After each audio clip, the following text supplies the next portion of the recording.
Captain Marcus Reed had survived 3 years of deep space patrol, 2 alien first contact situations, and one particularly memorable incident involving fermented Centauri fruit. But nothing had prepared him for Outpost Gamma 7's idea of a welcome briefing. The base commander, a grizzled veteran named Colonel Torres, sat across from him, in an office that looked like it had been decorated by someone with strong opinions about the color beige and a personal vendetta against comfort. "So, Reed," Torres said, consulting a tablet that appeared to be held together with military-grade optimism and prayer, "how do you feel about working with non-humans?" Marcus shifted in his chair, which squeaked in a way that suggested it was plotting his eventual discomfort. "Depends on the non-human, sir. Are we talking about the friendly, let's share technology and cultural insights type, or the let's see what human tastes like variety?" "Somewhere in between. Your new partner is Valtarian." "Valtarian." Marcus ran through his mental database of coalition species, coming up mostly blank except for vague references to a recently contacted civilization known for advanced biotechnology and an apparently pathological need to make everything they touched glow softly. "I thought they were still in the cultural exchange phase." "They are, which is why you're getting one as a partner instead of just a cultural liaison who shows up for formal dinners and stands around looking decorative." Torres activated a holographic display that showed what appeared to be a standard personnel file, except the photograph made Marcus do a double take. The subject looked almost human, if humans had hair the color of liquid mercury and eyes that seemed to shift between blue and silver depending on the lighting. She was young, maybe mid-20s in human terms, with delicate features and an expression that managed to be both alert and slightly amused, as if she just heard a particularly good joke that nobody else was in on. "Lieutenant Zara Thorne," Torres continued, apparently not noticing Marcus's momentary confusion about whether he was looking at a personnel file or a piece of very attractive alien art. Top of her class in xenotechnology studies, fluent in 17 languages including Standard, and according to her psychological profile, she has what her people call an unusually high tolerance for human unpredictability. Is that supposed to be a compliment? I'm choosing to interpret it that way. She'll be your partner for Survey Mission Charlie 9. Marcus accepted the mission file with the resigned air of someone who'd learned that military assignments rarely involved the words simple, straightforward, or unlikely to result in paperwork explaining why yet another piece of expensive equipment had been destroyed in the name of scientific discovery. "Let me guess," he said, scanning the preliminary data. "Another routine survey mission to a planet that previous teams have described using words like unsettling, ominous, and we'd rather be reassigned to garbage detail than go back there." "You've been reading the reports." The last survey team's final transmission included the phrase, "The rocks are watching us." That's either a sign of serious psychological breakdown or a really good reason to bring extra firepower. Torres leaned back in his chair, which responded with a sound like a dying accordion. "That's why you're getting a partner with xenological training. The Coalition wants to know what's down there, but they also want someone who can tell the difference between genuine anomalies and survey teams that have been in deep space too long. And if it turns out the rocks really are watching us, then you'll have someone with you who knows how to talk to rocks." Marcus was contemplating the implications of that statement when the office door chimed and slid open, to admit what he could only assume was his new partner. Zara Thorne was even more striking in person, moving with a fluid grace that made Marcus suddenly conscious of his own tendency to walk like someone who'd learned the skill from instruction manuals written by people who'd never actually tried it. "Captain Reed," she said, her voice carrying a melodic quality that suggested her people had evolved from species that took vocal communication very seriously. "I'm Lieutenant Thorne. I'm looking forward to working with you." Marcus stood, extending his hand in what he hoped was the appropriate human greeting gesture. Likewise, Lieutenant, though I should warn you that I have a reputation for finding creative ways to make simple missions complicated. I've read your file, Zara replied, taking his hand in what felt like a perfectly normal handshake, except for the fact that her skin seemed to be slightly warmer than human baseline, and had a faint luminescent quality that he was trying very hard not to stare at. Your creative problem-solving techniques are actually one of the reasons I requested this assignment. You requested it. Cross-species partnership missions are highly sought after among Valtarian officers. They provide valuable experience in adaptive thinking and cultural flexibility. Marcus wasn't sure if he should be flattered or concerned that he'd apparently become someone's idea of a learning experience. Well, I'll do my best to be educational. I'm sure you will be. Colonel Torres cleared his throat, apparently deciding that the intercultural meet-and-greet had reached its optimal duration. Your departure is scheduled for 800 tomorrow. Reed, Lieutenant Thorne will be bunking in Officer Quarter 7. Try not to scare her off before you even leave the station. No promises, sir. As they left the colonel's office, Marcus found himself walking alongside his new partner and trying to think of appropriate small talk for someone whose species he knew almost nothing about beyond the fact that they apparently glowed softly and had recently joined the galactic community.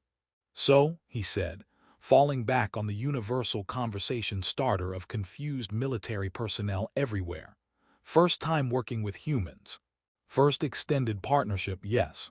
Though I've studied your species extensively as part of my xenological training. Studied us how? Please tell me it didn't involve observing us in our natural habitat like some kind of anthropological zoo exhibit. Zara's eyes shifted toward the blue end of their color spectrum, which Marcus was beginning to suspect might be the Valtarian equivalent of amusement. Cultural exchange files, mostly. Video records, psychological profiles, historical analyses. Your species has a fascinating approach to problem solving. Fascinating good, or fascinating in the way that natural disasters are fascinating. Both depending on the context.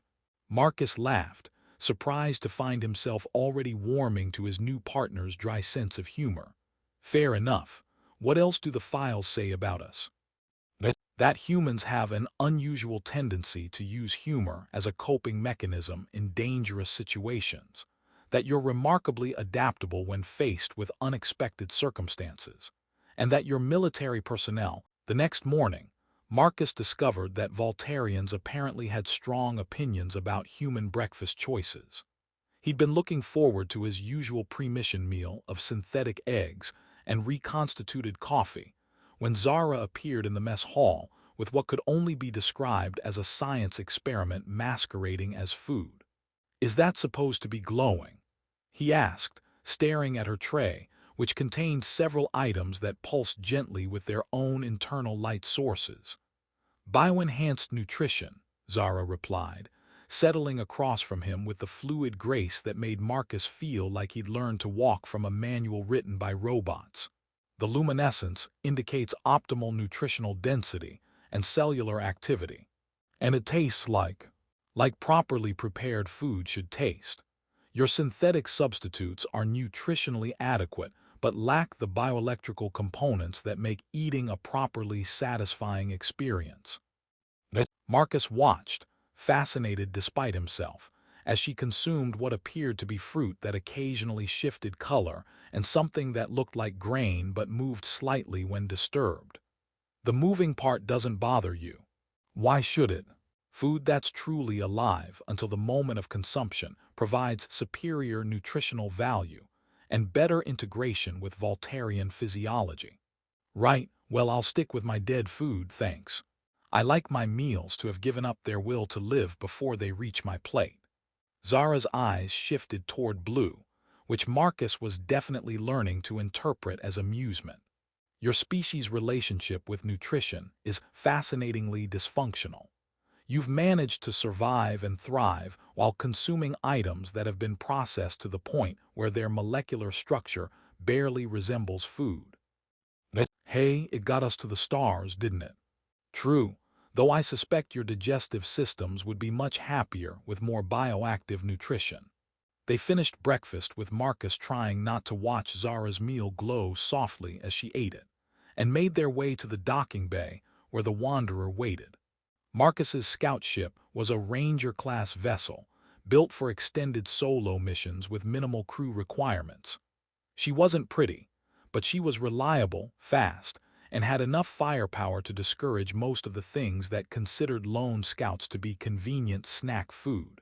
She's not much to look at, Marcus said, running through his pre-flight checklist, but she's got it where it counts. Modified engines, upgraded sensors, and a coffee maker that actually produces something resembling the real thing. Zara was studying the ship's specifications on her personal tablet, her eyes shifting through several different color phases as she processed the technical information. Your modifications are quite extensive. Most human vessels I've studied maintain closer adherence to original design parameters. Most human vessels haven't spent 3 years in the Outer Rim dealing with pirates, hostile wildlife, and the occasional gravitational anomaly that thinks physics are more like suggestions. The weapon modifications are particularly creative. You disapprove? Not at all. I'm impressed by the ingenuity. Your solution to the power distribution problems is particularly elegant, even if it does violate several safety protocols. Marcus paused in his systems check, surprised.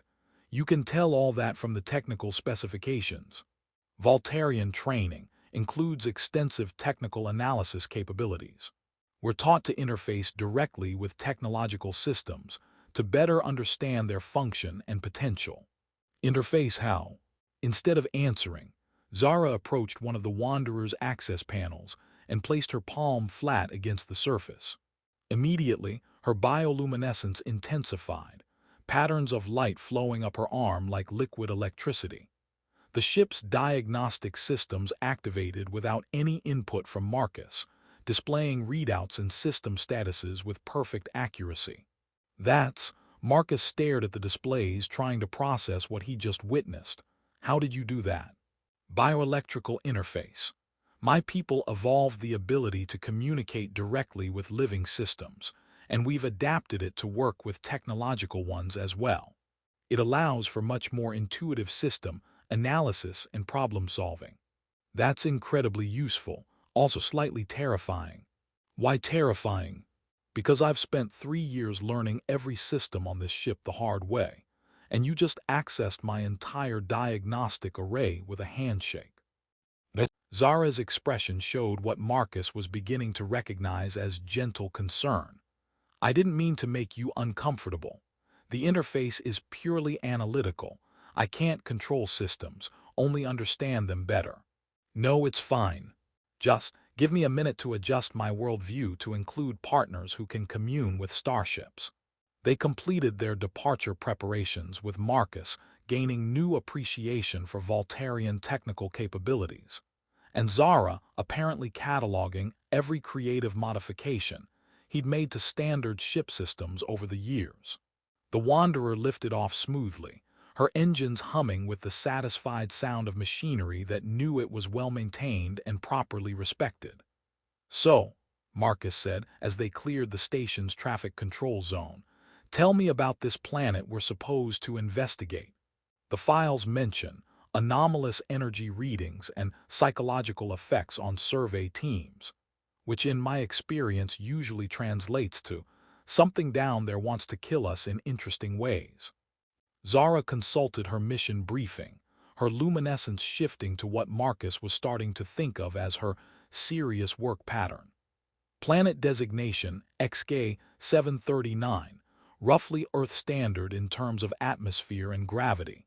No signs of current intelligent life, but extensive ruins suggesting a highly advanced civilization that vanished approximately 10,000 years ago.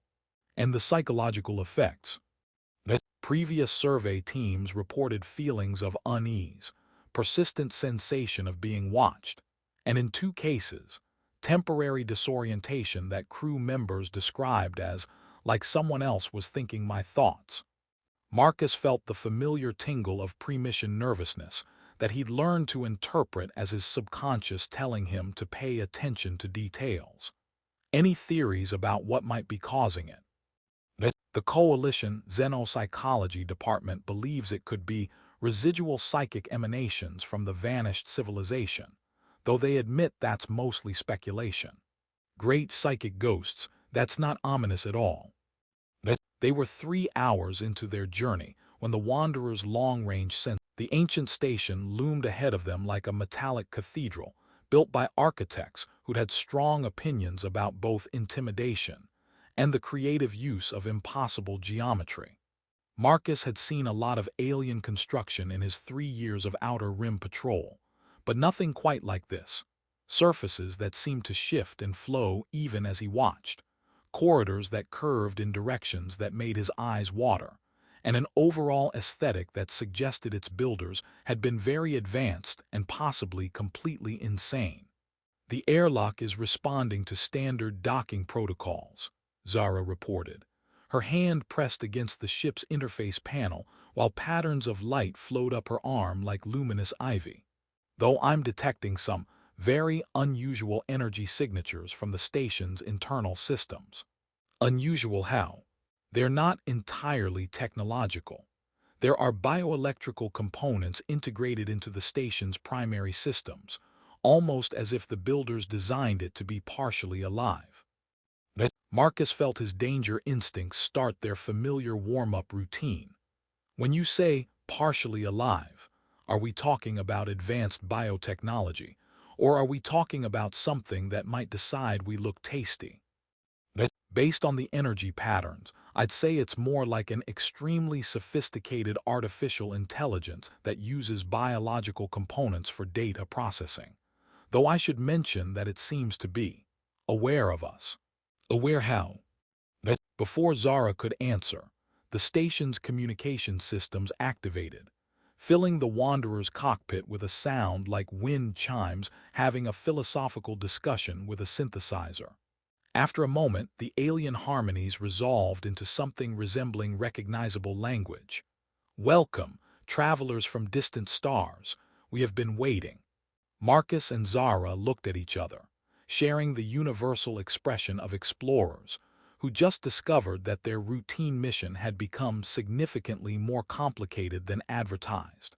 "This is Captain Marcus Reed of the Terran Colonial Alliance, aboard the scout vessel Wanderer.